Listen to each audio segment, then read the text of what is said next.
Chers étudiants, bonjour. Je me présente, Dr Zanan, MAP à l'USTHB. Ce cours, mécanique de points matériels, est destiné aux étudiants de première année tronc commun, ST et SM. Dans cette vidéo, je vais vous présenter quelques définitions générales sur la cinématique du point matériel. Mais avant de commencer, il est indispensable d'avoir les prérequis suivants pour pouvoir tirer le maximum du secours. Donc, tels que le calcul différentiel, calcul des intégrales et primitives, et aussi les opérations sur les vecteurs.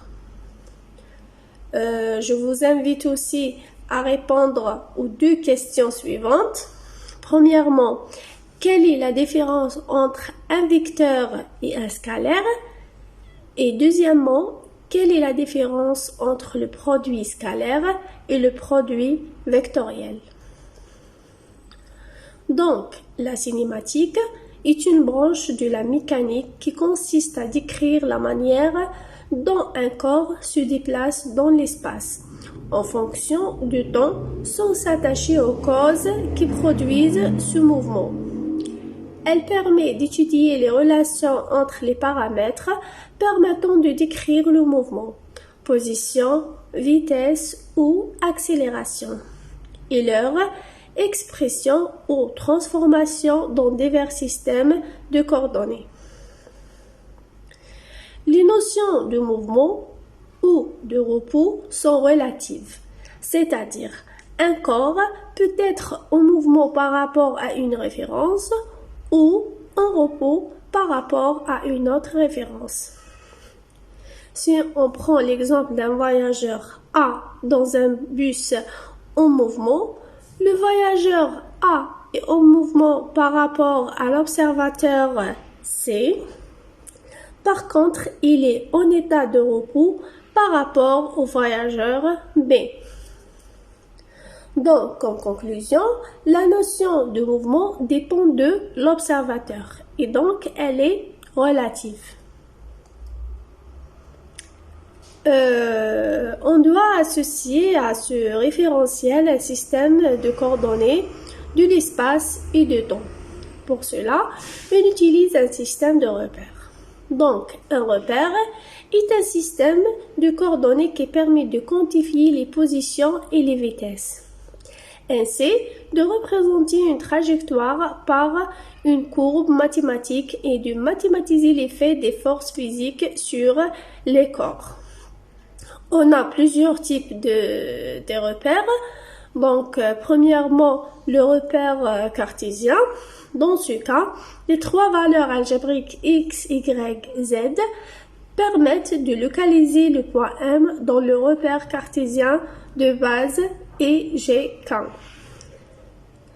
La position de point M est donnée par le vecteur position OM égale XY plus YJ plus ZK.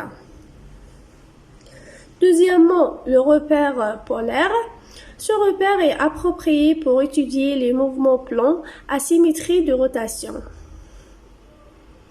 Le point M est repéré par les coordonnées R, θ. Le vecteur position OM égale R, ER.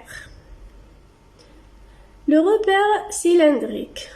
Dans ce cas, les coordonnées cylindriques sont une extension des coordonnées polaires au cas tridimensionnel, où le repère cylindrique égale repère polaire plus l'axe OZ et le vecteur position OM égale RUR plus ZK.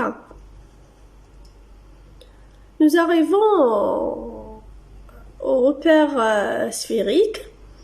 Lorsque le mouvement d'un mobile a une symétrie sphérique, tels que les mouvements des planètes par rapport à la Terre, il est alors plus commode d'utiliser le système des coordonnées sphériques.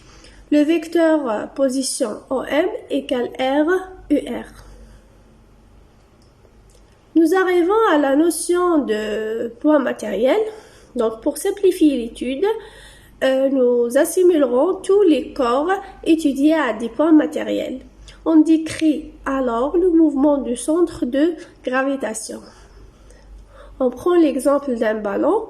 Donc, le ballon lancé en l'air fait un mouvement de rotation et de translation.